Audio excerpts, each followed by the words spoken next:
Oh, hello. You can ask me about the content. You can ask me about myself, my diagnosis, my relationships. I'm quite comfortable where my boundaries are. So you're very welcome to ask, and I will answer as many questions as I can at the end. Point 5, I want to acknowledge that we have different experiences. We don't all have one relationship. We all have different relationships. I will try to cover as much as I can about what I see in my clinic. So if you see yourself, that's great. If you don't, I'm sorry. And if you have wonderful relationships and don't need support, then maybe you won't see yourself at all.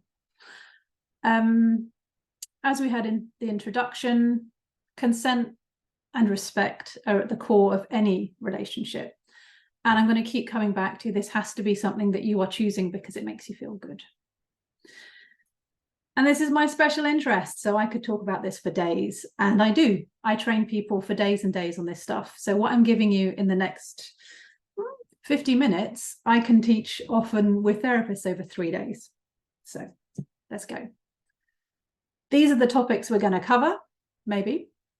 And I'm going to mention point 2. I'm going to talk about autism and mental health. In particular, I will be mentioning suicide. There is one slide that includes suicide. Please take care of yourself. If you don't want to hear this, you don't want to read it, turn away from the screen, turn it off, turn the volume, mute me, whatever you need to do, please take care of you. And then we're going to have a look at something to do with physical touch and intimacy, something to do with dating, something to do with relationships, and a little bit about gender and non-traditional relationships. So yeah, like I said, strap in. We're doing a lot. Let's start with something you're probably really familiar with. This is just a bit of a picture of typical strengths and weaknesses. Of course, not all of us fit into all of these. But I find this quite useful to remind myself of things that I'm good at and sometimes things that I struggle at, and to remember that it's not about me being broken or wrong. It's just how the seesaw of skills and challenges balance in my personal makeup. And it can also, I use this sometimes with the non-neurodivergent partner to help them understand where their neurodivergent partner sits within this one. Here we go. If you don't want to hear about suicide, please turn away, turn this off. You don't have to. This is mostly here to validate your experience. If you have felt like you don't want to be here, you're not alone. I want you to know that you're not alone. And that particularly, for example, during lockdown, it was a really hard time for autistic and ADHD folks. And on top of that, the last point I want to point out is that we often have a lot of physical challenges that go with it. So it's not just mental health issues or feeling down or depressed or anxiety. It can also be in the body. I would say almost every neurodivergent person I've worked with, particularly autistic people, have digestive issues. I'm certainly one of them. So there's research here because I'm also an academic and a researcher, but it's to validate your experience. And if you're not autistic, this is here to show you that if an autistic person says they're feeling down, please listen, because it really matters. So why do relationships matter to us, especially us autistic folks? 2 of the reasons that the numbers on the slide before are so high are that autistic people typically feel like they don't belong and they feel like they're a burden. If that's your experience, yeah, I feel you. This is what I've experienced. It's what I work with a lot. And at this point, even though we're right at the beginning, I want to say one of the things that changed my life, and I encourage my autistic clients and friends to do, is find where you belong. Find your people, find your herd. And what I mean is, if you imagine out in the wild, there's a herd of monkeys, and they're all monkeys with big heads, and they run around and they do big head monkey things, and they eat big food because they've got a big head. And there's one monkey that has a small head, and that monkey can't do the big head monkey things because it's got a small head. It can't eat big food. And this small-headed monkey feels really out of place and feels invalidated. They can't join in. Now, either that small-headed monkey can stay, or that small-headed monkey can go and find a bunch of small-headed monkeys and do small-headed monkey things and feel like they belong and look at other people who see them and recognize them. Now, I'm not saying we're monkeys, but if you love yo-yo, or you love rock climbing, or you love a certain game, find your community, find your people, find those connections, because one of the things that can really help is having a social network, and that can be online, it can be in real life, but find friendships, build those connections, as long as they're consensual. Build connections with people, because it will make the difference. And find your weirdos, because there's nothing better than having some weird little thing that you love and showing it to someone who goes, oh, wow, that's amazing. You've got this card, you've got this sticker, you've got this, you finished that in that time. You know, find people who understand your special interests. So that's just a bigger relationship piece. I don't know many autistic people who say, yeah, I have all the friends I want. We might say I have all the friends I can manage, but we don't often have a really robust community that we live within. So yeah, I'm all for that. Let's turn to intimacy, because I spend a lot of my time talking about sex. It's part of being a sex therapist. So when it comes to intimacy, sorry, my dog's being a pain. When it comes to intimacy, for a lot of autistic people, touch can be really overwhelming, even with your clothes on. So we're not even talking about having sex, we're just talking about meeting someone, being close to them, maybe holding hands.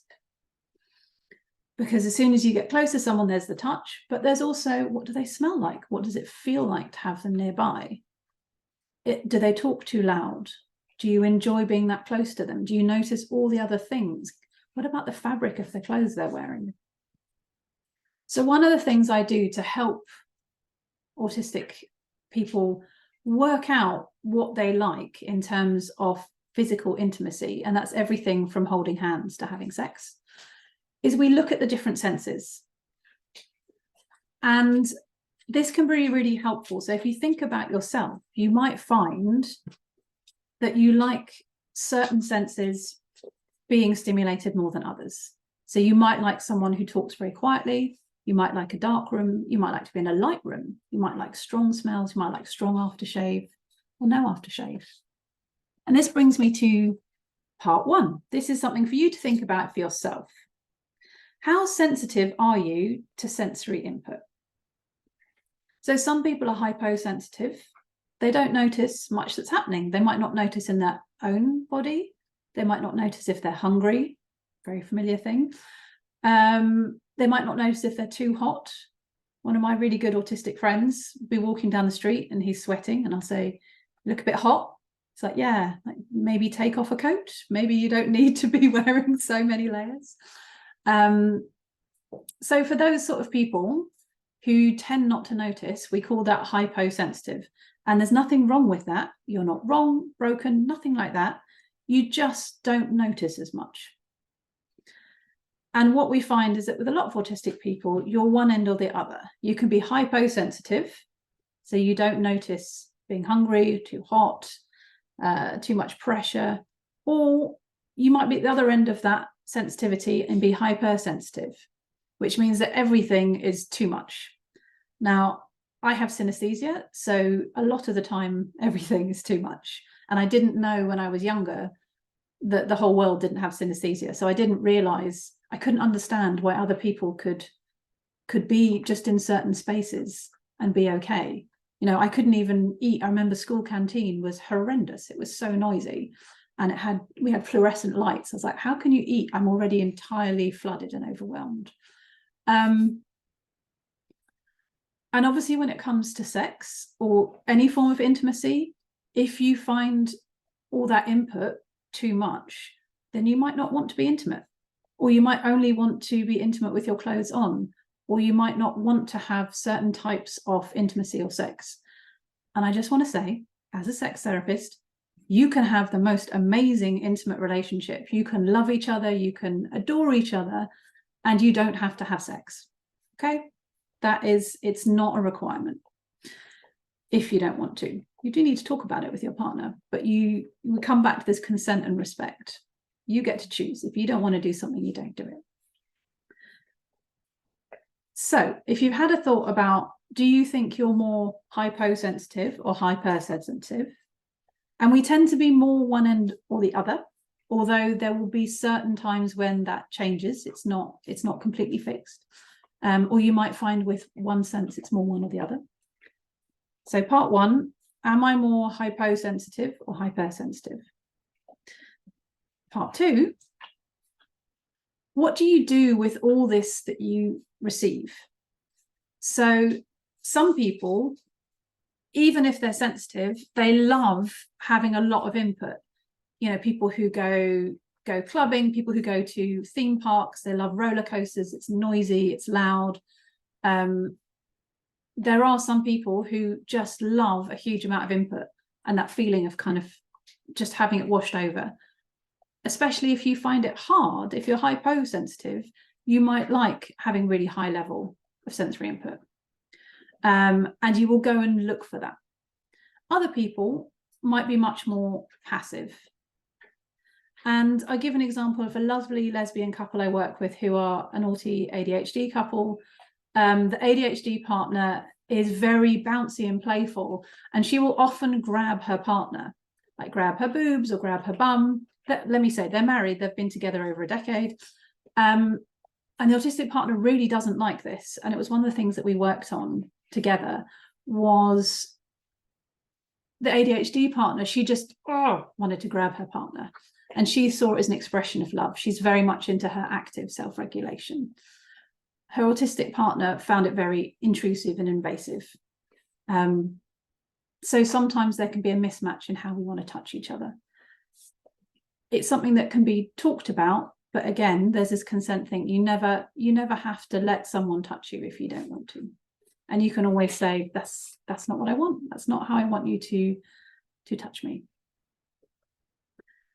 The last point that's on the bottom of the slide I want to say is really important, because what we get told by partners and what you might have heard if you've been in relationship, particularly with neurotypical people, is either you don't notice when I try and come on to you, you don't pick up on my signals, or you might be told you're too fussy. You know, part of my thing as a teenager, I couldn't work out why dating, amongst other things, was really hard for me. And it just was there was just too much. And I didn't know how to slow things down enough to manage the sensory input. And I was often told, you're so fussy, you're overly sensitive. Why does it matter what fabrics I'm wearing? You know, that kind of thing. Why do you care that I have an uneven number of buttons on my jumper? So yeah, I just want to validate, if you are either end of hyper or hyposensitive, that's okay. You just need to know yourself and find ways to talk about it with your partner or whoever you're being intimate with. So we're going to keep going, because I want to tell you loads of stuff in a really short amount of time, because like I said, it's my special interest.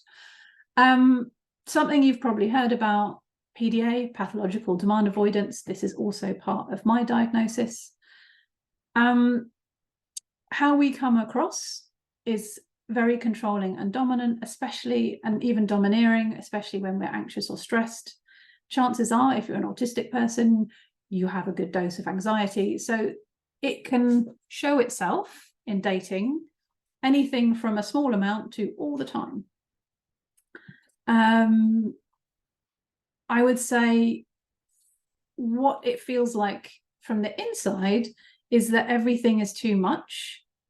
And in order to reduce my anxiety, I need to change things around me. I need to control my external environment in order to be able to manage the level of anxiety and the level of stress that this is creating in me.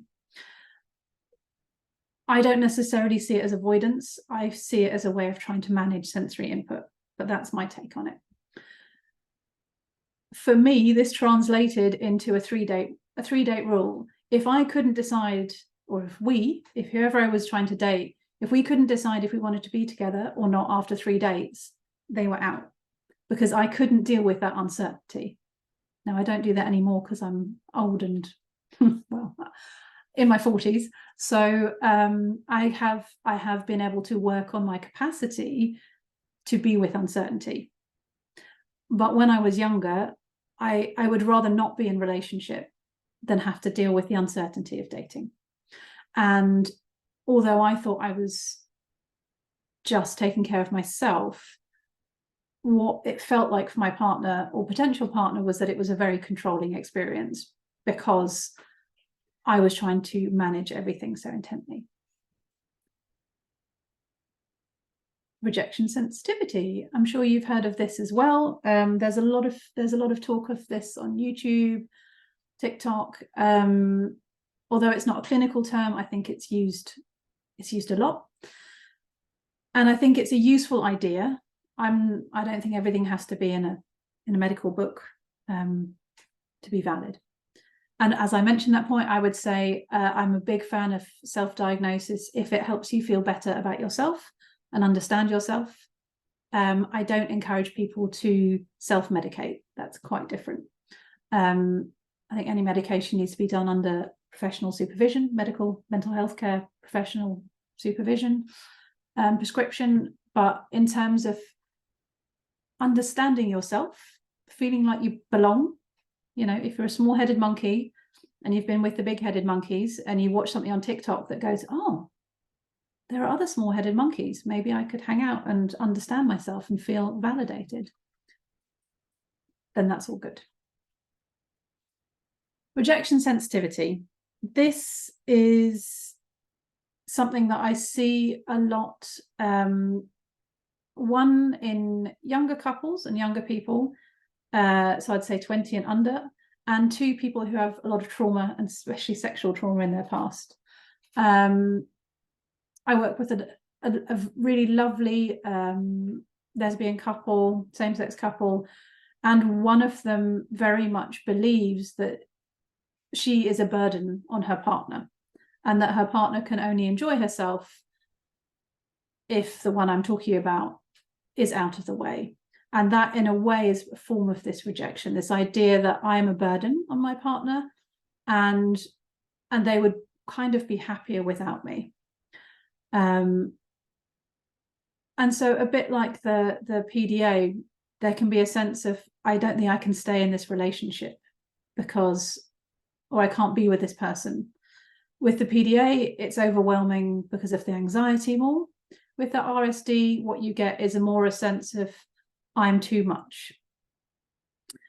So if you think back to what I said, the two points at the beginning about being a burden and belonging, this is part of being a burden. I'm too much of a burden. Both PDA and RSD are things we can work on. They are, to some degree, I'm just being careful because from a therapeutic perspective, I'm not sure if I agree with what I'm about to say, but they are behaviors, and we can always change behaviors. Part of that involves healing whatever caused us to believe that we were burdensome in the first place. So it's not just a case of, oh, today I'm just going to wake up and not feel like a burden. But I can guarantee you there are a lot of people out there for whom your company and your friendship or relationship presence would be an absolute, that's their dream come true. You are on someone's wish list. You are not a burden to everyone, even if you have been told you're a burden or felt like a burden in the past. So, how are we doing? So I want to mention Alexithymia, because supposed, I read somewhere, I've forgotten, 70-80% of autistic people have Alexithymia, which means it's difficult to either feel or put into words those feelings and emotions. So I've stuck this in here because you might not know you're alexithymic, or you might know that you are and not really know what to do about it. So again, this is something that we work on in therapy. I work with clients. I have a lovely couple, and when I first met them in our first session, they're heterosexual couple. She said something along the lines of, oh, he's a bit of a psychopath because he can't feel anything. And he sort of brushed it off.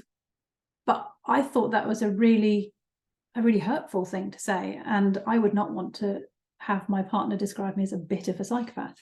So what she meant was he finds it really hard to put things into words. And she was hurt because she didn't feel as loved by her partner as she wanted to be. One of the reasons that we tend to work on alexithymia is, one, because the partner wants to feel loved. So like that couple, she was saying, I want my husband to tell me he loves me. But another one is for the person themselves, because what can happen is that the feelings do build up on some level, especially if there's that hyposensitive, the person's not noticing, and then it can explode like a volcano. And so people can have violent or angry outbursts. And that can be very confusing because they can go from no emotion to a volcanic explosion. It can be physically violent as well. It can feel very out of control. And then they go back to being completely still waters. And that's scary for the person and for the partner. And what you sometimes see is, so the couple who came to me, he would occasionally have angry outbursts and she was really scared. And then the rest of the time there'd be sort of 3, 4, 5 months of nothing. So it's, what we can do is help people find the words to have a little bit more of a ripple, kind of like, when the wind goes over a lake, so that it's not these giant outbursts and then nothing. One thing I want to say at this point is, at no point are we trying to make you less neurodivergent by the work I do. I want you to be the most you can be, and to have the happiest relationships you can have. So when I talk about changing, I'm not saying this isn't kind of conversion therapy. I don't want you to be less autistic. What I want is for you to be able to unmask in a way that feels safe and comfortable, so that you can have the relationships you want that are authentic and correct to you. To give you an idea of what I'm talking about, my first, let's say, grown-up relationship, at the beginning, I said to my partner, I love you. And they then wanted me to say it again. And I remember being very confused because I said, well, I've told you I love you. If that changes, I will update you. And he was like, no, that's not how it works. You need to say it on a semi-regular basis. And I was very baffled, which, might be quite an autistic thing. But I didn't really see the need to talk about feelings a lot. Now I'm a therapist. I talk about feelings all the time. And I've done a lot of work so that I'm in touch with my feelings. And actually, rather than having these waves of emotion that I didn't know how to deal with, that actually had quite a bad impact on my mental health, now what I have is a much more fluid, gentle, sort of tidal experience. Sometimes the waves get bigger, sometimes they're smaller, but there's always a sense of flow because I can talk about them. They don't get built up and then I explode. I mean, I still get angry. I'm still a person. It's not, I don't have some perfect answer. But what I mean is we can go on a journey from it being really uncomfortable and something that causes us pain and potentially those around us, to actually being a happier, more embodied and vulnerable sense of our true self. Maybe I talk about my feelings too much now. I don't know. You'd have to ask someone else. So, how are we doing for time? Groovy.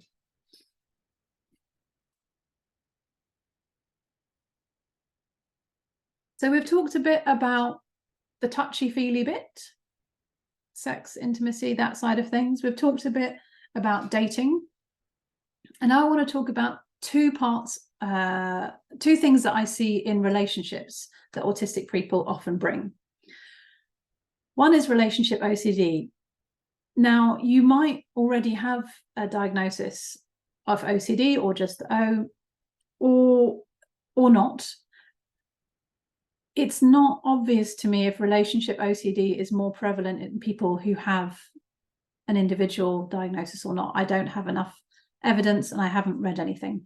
As a side note, if you have any research that you think is interesting, I'm always up for more. You're always welcome to send me stuff. And if you have something that argues against or refutes things I'm saying, I'm always open to that. You know, feedback from a therapeutic point of view, feedback is what I need. I can't do my job if people don't tell me how to do it better. I was doing really good at not doing side quests. What was I talking about? OCD, yes. But I must remember I want to talk about something to do with research later as well. So just stick that over there. Relationship OCD is slightly different because it tends to show up in the same way as OCD in terms of when anxiety is elevated, but that will often be at a point in the relationship where it feels wobbly. So that could be at the beginning, especially if there's either the PDA or RSD that we talked about, or it could be if things are a bit rocky. You know, you're moving house, I don't know, something, changing jobs, something's happening that's putting pressure on the relationship. And what's confusing is that, I mean, OCD is confusing anyway, because you think, you know, things like intrusive thoughts, it's very hard not to believe they're real because they seem to come from inside you. Relationship OCD can be super confusing, especially if you don't have OCD or you don't think you do, because suddenly you're having intrusive thoughts or desires or exhibiting behaviors that don't seem to match how you feel towards your partner. And again, this is something we can work on. So it's not the end of the world, but it can be tricky, and it can be very confusing for the individual who feels they love their partner and is doing painful, manipulative, or abusive things. The other thing is that relationship OCD can actually change the functionality of your genitalia as well. So what we sometimes find is if the relationship OCD is so stressful and causing so many problems, it can also impact the sex life of a couple.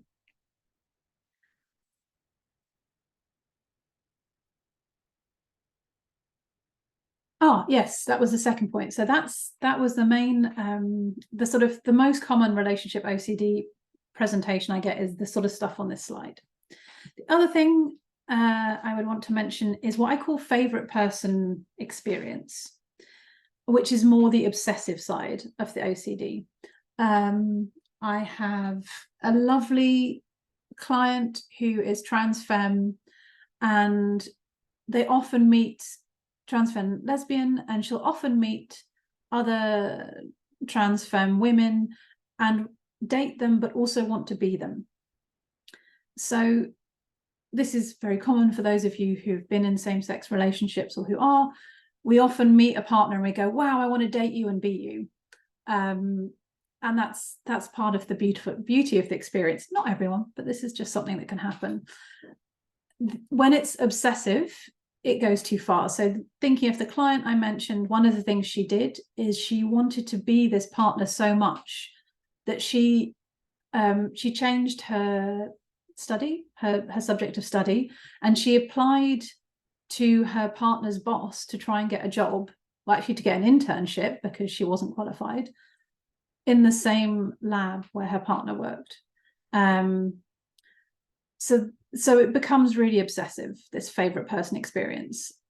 She would try and morph into the partner. And with other people, sometimes it was just the haircut or the look or the phone or the hobbies.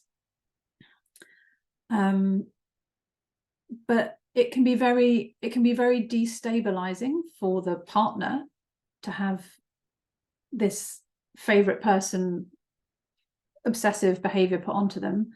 And it can be confusing for the individual as well, but it unbalances the relationship is what I'm saying, as obsessions and compulsions do. And I think it's very easy for autistic people, and not only in the neurodivergent world, with our tendency for hyperfocus and special interests, when we make a person our special interest, that's when you get this favorite person experience that is too much.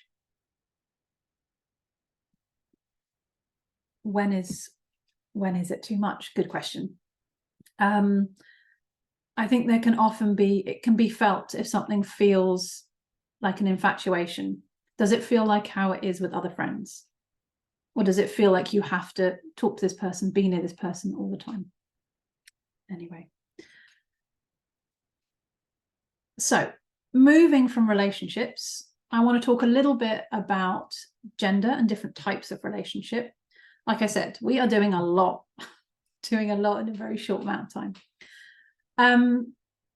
As you can hear from my accent, I have an English accent, so I'm using the GIDS clinic in the UK. Statistically, the demand for gender confirmation medication and surgery is typically largely from autistic people. In my own friendship and professional circle, I know 2 gender non-conforming people who are not neurodivergent. I would say one of them, who's a good friend, has 4 of their 6 partners are neurodivergent. So, but that's not for me to tell him that. I think he is. But anyway, he's convinced he's not. So who am I to tell him? But what you might find is that your relationship with gender doesn't match what non-autistic people feel. It may just be quite ambivalent. It may be quite abstract. You might find there's another word that works for you, like neurogender or autigender. For me personally, there are so many other things that define me that are more important than my gender. I just don't particularly care. Whereas for other people, they care a lot. There are a lot of words out there for gender, I don't need to tell you, but if you don't feel your gender fits, that's okay. And if you feel it's uncomfortable, there are people who you can talk to about that. And there are ways that it can feel more comfortable. And you don't have to want to be the opposite gender, and you don't have to want to take medication or do surgery to just feel uncomfortable in the gender you're given at birth. Now, I want to make a little caveat about the quote at the bottom. This book was written, I think, 20 something. It's relatively old.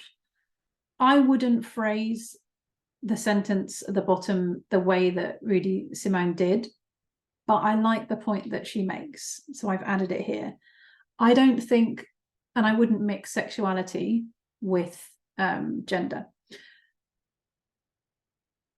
But I also added it because I think it's important to remember that sometimes we need to try certain things on, and sometimes we need to live differently to how we're born. And both are valid. If you feel you're gender fluid, or you want to be a different gender or a different sexuality, whether you want to do that for a day or your life, both are valid, and both add meaning to you. So it's not like, even if something is only a phase, it doesn't mean that it's less important to you. Anyway, let's unpick a little bit where that last sentence leaves us. And I want to talk about sexuality.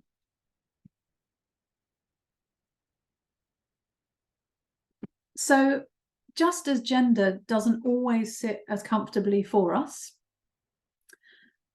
terms that are used by the wider world around sexuality also can be quite uncomfortable. Now, there's a lot of research on autistic people being ace or grey sexual, not wanting much sex, or being sex adverse, or not having much desire.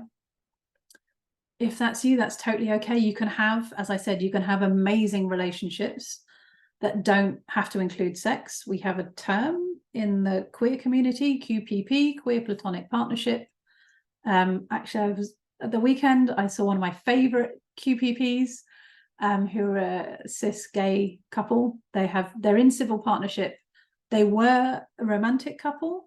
They still love each other, but they're no longer sexually partnered. They both have other partners, but they've kept their civil partnership because their bond is so important, even though it doesn't include sex.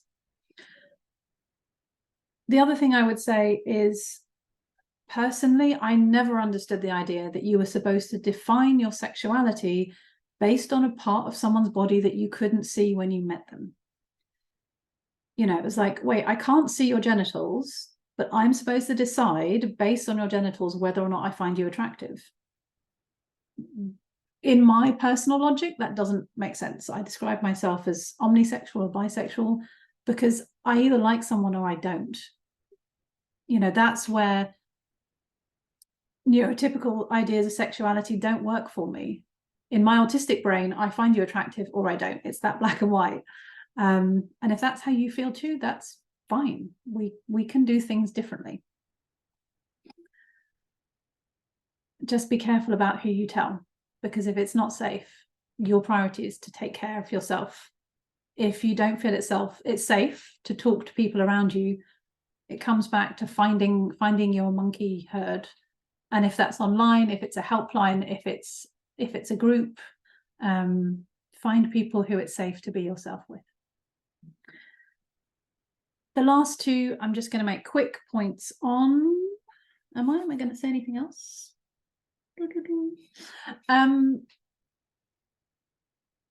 I tend to work with a lot of non-monogamous relationships.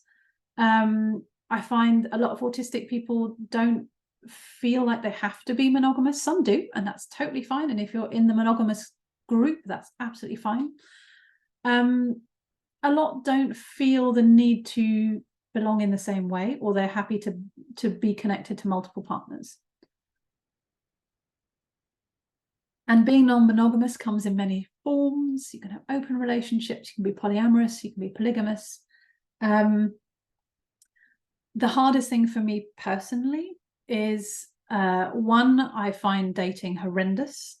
Two, I have very limited number of spoons. So, and I'd say three, it's just the amount of diary work you have to do when you have multiple partners. Like, Google Calendar is your friend.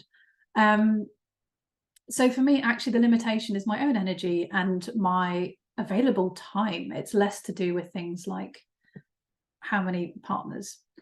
But again, it comes back to, it has to feel safe, it has to be respectful, and it has to be consensual. And the last point, similar, around kink and BDSM, there's a lot of research that shows that actually people in the kink community tend to be better at boundaries.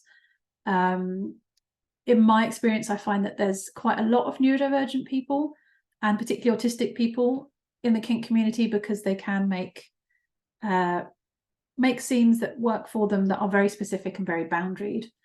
I would say particularly my experience in London is there's quite a big neurodivergent, queer, gentle, playful kink space that's and community that's much softer than what was sort of traditional and what you might see on TV. So there are cuddle puddles, there are furry parties, there are pony parties. So there's a lot of people in costumes. Might not include any sex at all. Yeah, there are people who just hang out and cuddle. Cuddle puddles are lovely. I know quite a few ace autistic people who don't want to take their clothes off, but they do love being in a, if you don't know what cuddle puddle is, it's what it sounds like. You just all cuddle. And for other people, that's too much sensory input.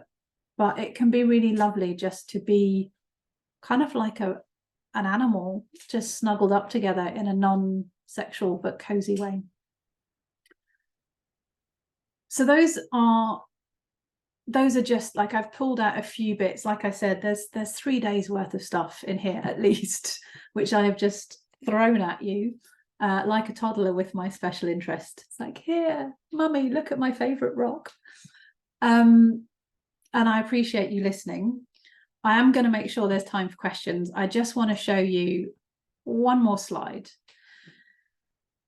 because I've talked a lot about all the things that can go wrong, the things that we find difficult, the things that we find hard, that feel like either a burden to us or that we're a burden to other people. And I cannot tell you enough how much you matter. And if you feel like you don't matter, you do. I promise you. If to no one else, you matter to me, because you're here with me, doing this with me right now. And if you are in a great relationship, that's wonderful. And if you're not, you can be. You know, I promise you, I don't make promises lightly, but there is someone out there for whom you are what they are hoping for. You know, maybe I shouldn't say this, but personally, I don't really date neurotypical people anymore. I can't do it. It's just too hard for me. That's a personal choice. That doesn't need to be your choice. You might have found a wonderful neurotypical person, or many neurotypical people who are perfect for you. But whoever you're with, you deserve it to be consensual and respectful. And that means feeling that you have autonomy over your body and what you do with it, and over your life and the things you do with your partner. And the second point, you deserve to be validated for who you are. That doesn't mean you have to spend your relationship masking. You don't need to mask. The person who loves you for you loves you in your unmasked version. My dog thinks it's dinner time, if you can hear that. And it means that your needs are valid. You know, your needs need to be taken into account. So if that means that you go to a club and you find the strobes make you want to vomit, then you leave, and your partner leaves too, or your partner makes sure that you get home. Yes, it means that sometimes we're a pain. That's why there's a social model of disability, because what we need doesn't fit with the mainstream. It doesn't mean that we are difficult. It means that there has not been the accommodation made for us that we need. So if you find yourself thinking, why am I needy? Why am I difficult? Then remember this crazy English woman saying to you that your needs are valid. They might be different, but you are worthy of being taken care of, and you are worthy of being loved and supported, whatever your needs are. And it's not just about things like noise levels and sensory input. It's also how we love. It's very easy, if you've grown up feeling disconnected or like a burden, or if you have history of trauma in relationships, it's easy to feel unlovable. And especially on our bad days, we can feel really quite unlovable. I hear this a lot from autistic people. So if that's your experience, I just really want to validate that. And I want to offer you a different perspective. Maybe you don't love in the way that Disney or your favorite movie says you should love. It doesn't mean that you're not loving, and it doesn't mean that you're not lovable. We often love in other ways, and we can be intimate and tender and caring and playful and silly and joyous and loving. We have so much to give, and we deserve to receive all we want as well. We don't have to be in a relationship of deficit. A lot of us feel, oh, I'm a burden, therefore I need to give more than my partner does. No, you deserve to be loved. You deserve to have what you want. So I want to remind you that you do deserve, you are absolutely worthy and deserving of having the relationship that you want. You might need help to get there, and that's okay, because there are people like me to help you. I think I've rambled on enough. I'm going to stop sharing and give you some time to digest and ask me questions. Perfectly on time with that. Okay, so we've had a few questions come in while you were speaking. Marvelous. So one was, is counseling necessary for dealing with these kinds of conflicting emotions or sensory issues around intimacy, or is this something that can be resolved between partners? Really good question. I would say it's a bit like learning a language. You could move to a new country and you would pick up the language for sure, like, because you have to. It might be painful, it might be difficult, you might struggle, you might find yourself in situations that are difficult because you thought you've asked something and said something else, or conflict. And I'd say it's kind of similar. You definitely don't need counseling. I would never say do it because you feel you have to. If it seems like the right sort of help for you, it can be a quick and easy way to get where you want to, or a quicker way to get where you want to go. But it's not, there's never just one route to love. Maybe I'm a romantic, but I think there are many ways to get there.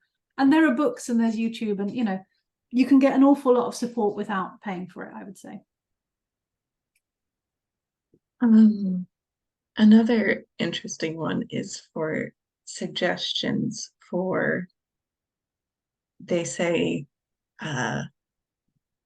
suggestions for things to do with your partner that don't involve, they say, sex. It seems from their question that they mean specifically penetrative sex, that have the same kind of closeness. Really good question. So if you were a client, I would ask you about what it is that you're trying to get in terms of the feeling and the sensation. So for some people, what they're looking for is a sense of connection. So maybe just holding each other naked, just having a naked cuddle can be really amazingly soft and connecting. For other people, what they're looking for is the passion, but without too much physical touch. So they might want to do a makeout session. When we're younger, we often, like as teenagers or that kind of early 20s, we might have times where we do a lot of kissing, what would be called heavy petting, but we wouldn't take it any further. But once we become adults, we often feel like we have to. If we start doing something intimate like kissing, we have to then have penetrative sex. So I would remind you, all the things that you like, you can do as an experience, in the same way that you can just have starters and dessert. You don't have to have a main course. You're an adult now. You can do the same with sex. If you just want dessert, you want to do mutual masturbation, you want to give each other head massage or foot massage, that's all. You get to choose whatever feels good, and then you stop. So a couple questions about, and in both directions, misunderstanding tone of, am I mistaking their tone? Is this friendly? Is this flirty? And alternately, people picking up flirty intonation from someone who doesn't mean it. Is there any way to mitigate this or understand other people better? Is this a skill that can be learned, or is this just a struggle that we go through? That's another really good question. I really appreciate you engaging with these great questions, folks. It's the fun part. Yeah, I would. So this is where I feel, on a personal level, I am particularly poor at this. I think one of the things that's tricky is that flirting often comes with excitement, but fear can also be slightly excited. So people are nervous, they sound a bit fearful, and people flirt, they sound a bit fearful. There's that nervous energy. And what autistic people are good at doing is hearing that nervousness, but they can't tell if it's awkward because someone's uncomfortable, or awkward because they're flirting. So just to kind of pull it apart. Now, what I tend to do, because I'm too old, is I just ask.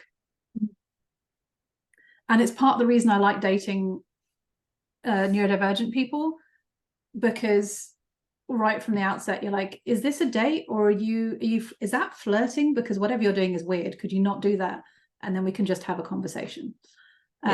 We tend to be pretty poor at flirting. For those of you who have mastered it, congratulations. I haven't, and I don't know many of us who are good at it. So yeah, I don't have a magic wand, but actually just asking, did you mean this? Did you mean that? Mm-hmm. Okay.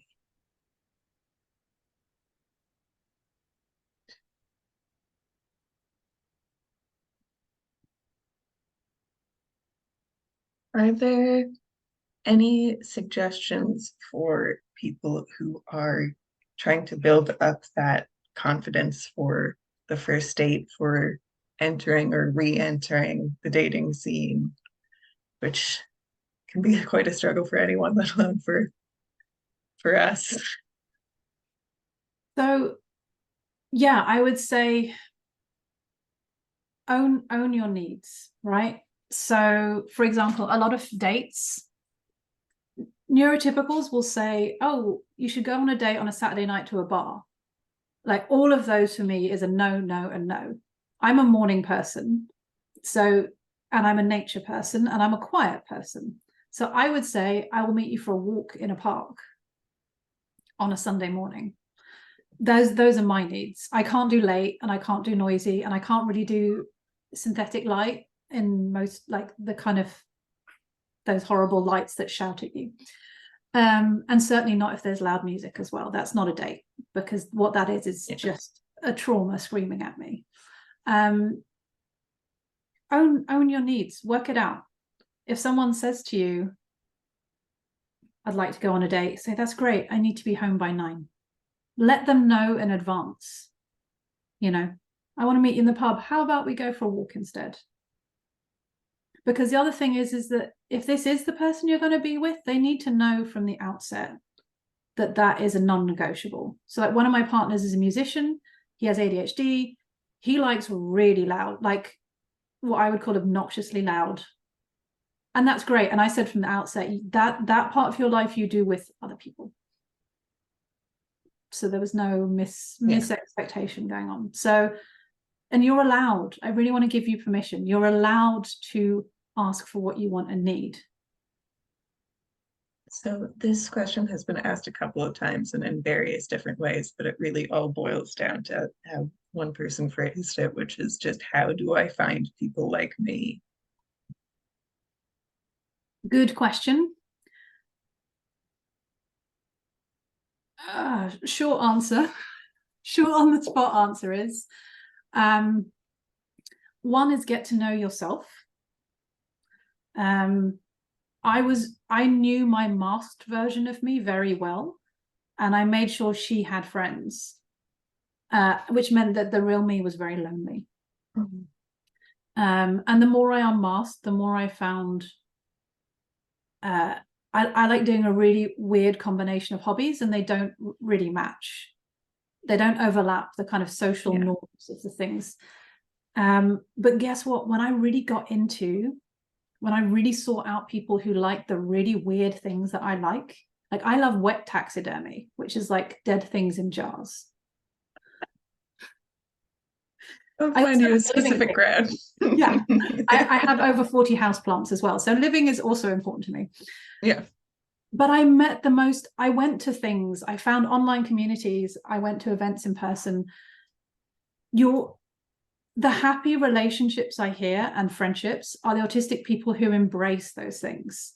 Mm-hmm. Like, I have a client, he's a speed cuber. I have another client who's really into yo-yos, and she goes to Singapore and does yo-yo competitions, and she met her partner yo-yoing.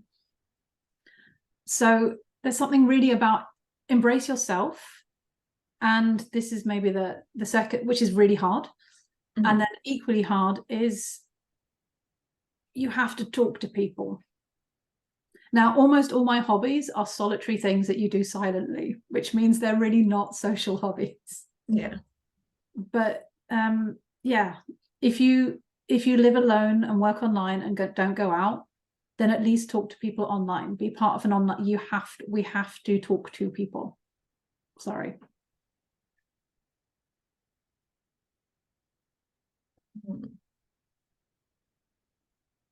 So this is also one that I relate to. Uh, so they say that people find them intimidating or cold. I used to get told a lot that I seemed wise, which I didn't know how I pulled off, but I think that's just another form of unapproachable. Yeah.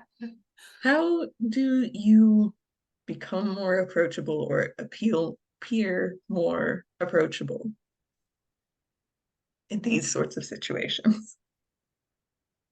I think it's a really good question. I noted, like, I had a very strong physical response to that, which is, if I'm too much, choke. Like, it's not my problem.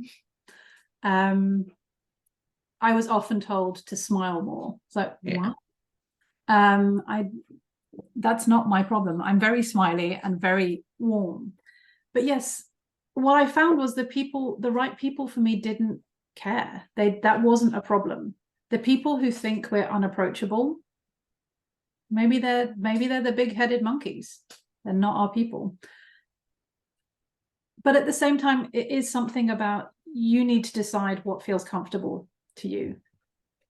You know, one of my clients, she lives alone in a tiny cottage somewhere very remote in Ireland. And she said, Wonderful. yeah, and she's an artist. So she's like, I'm never going to meet anyone. I was like, no. How about just being open? And I'm not joking. She had someone come round and install a sky thing, like Mhm. on the Friday afternoon. The guy didn't leave till Monday morning, and they are now a couple. So sometimes miracles happen, but Yeah. there's something about, I never want people to feel they have to compromise who they are. Yeah. If you compromise at the beginning, then that's what you're setting up. And, you know, even here, there's the whole bunch of people, like, there are other people like us who don't need that nonsense. So I would encourage you to be yourself and trust that that is enough. Okay. As we covered, um, it's extraordinarily common for autistic people to deal with depression and anxiety, and this can be medicated a lot by things like, I believe, SSRIs are the ones that cause quite a bit of decline in sexual drive. Yeah. Um, is there any advice when it comes to maintaining relationships or beginning relationships where it's something that you would have wanted, but it isn't happening with how you have to treat your brain right now? I think that's a really good question. The other one I'm going to add in, because Oh this is yeah, of something course. people might say, is I have a lot of clients who menstruate who struggle to take their pill regularly, Mhm. and then either have pregnancy worries or so I think the whole medication thing is really important to be able to talk about. I would say one of the things that we'd say in couples therapy, relationship therapy, is that we start with an impossible situation a lot of the time. And this is a kind of impossible situation. One person might want to have sex, the other might want to and can't, or just doesn't want to, or has no drive. And we find ways of communicating so both people, or all people, if there's multiple partners, get what they want. I do think, I believe, and I see that good communication and a lot of love can transform almost any situation. So a lot of it is about being brave and vulnerable and saying, actually, this is all I'm available for. This is all I can offer you right now. And it's not that I don't love you or I don't want you, but right now, these are my limitations.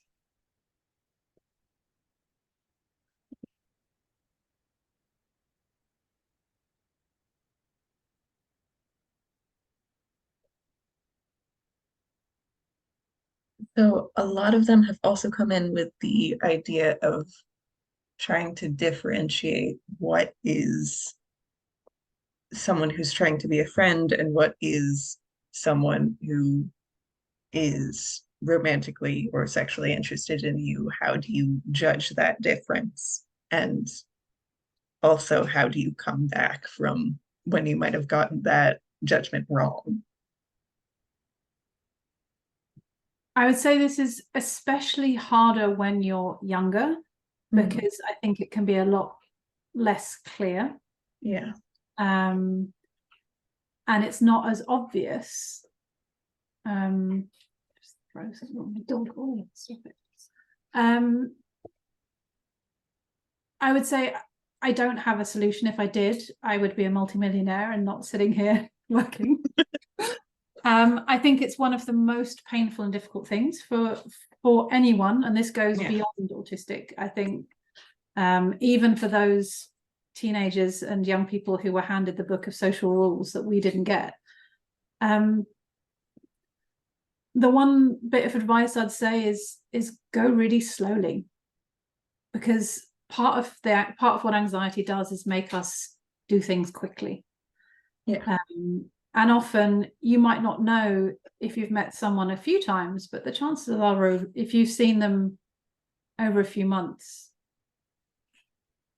there might be more clarity. The other thing is that sometimes we can try and force ourselves to like someone because we think they like us, or they might be the only person who's going to like us. So don't drop your standards just because you're autistic and don't smile or don't, let people come to you. You don't have to do all the chasing. And if you're not sure, then let them come to you. So just to wrap up with our final question, we have had a few people ask how they can access a one-on-one with you or access therapy with you. So if you'd like to give a spiel about how people can get in contact with you. You're very welcome to get in touch. I probably shouldn't say this, but I do prioritize neurodivergent clients because I like to support my community. I think positive prejudice is allowed. You can email me, therapy@intomata.com. You can go on my website, intomata.com, and book a free consultation.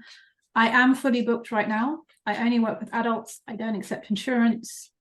And it's €175 for a 50-minute session. I see individuals and up to 3 people in a relationship. I will be next year offering another neurodivergent intimacy group, but that's in the pipeline. That's not live yet, but I can let you know. Perfect. So and I think this is, go ahead. No, I was going to say, and if I'm out of your price range, or if you're looking for something a bit different, I will always do what I can to support you. So if you want to, you can always drop me an email and say, I want to see someone face to face in Dublin. Can you recommend someone? Or, I will do what I can to resource you. It doesn't just have to be about working with me. I am available to you. And this is maybe dangerous to say to autistic people, but if you have more questions, you can email me. There are always more questions. Exactly. I will do my best to answer you. It doesn't mean, I have a finite amount of time, but I can send you some resources if there's more you want to know. Excellent. I think this has been wonderful. I think there's been a lot of great questions and you've given so much amazing information. It was so good to have you. Thank you. It's been an honor and privilege. Thank you so much. Okay. Hope everyone has a good night. Take care then. Bye, gang. Bye.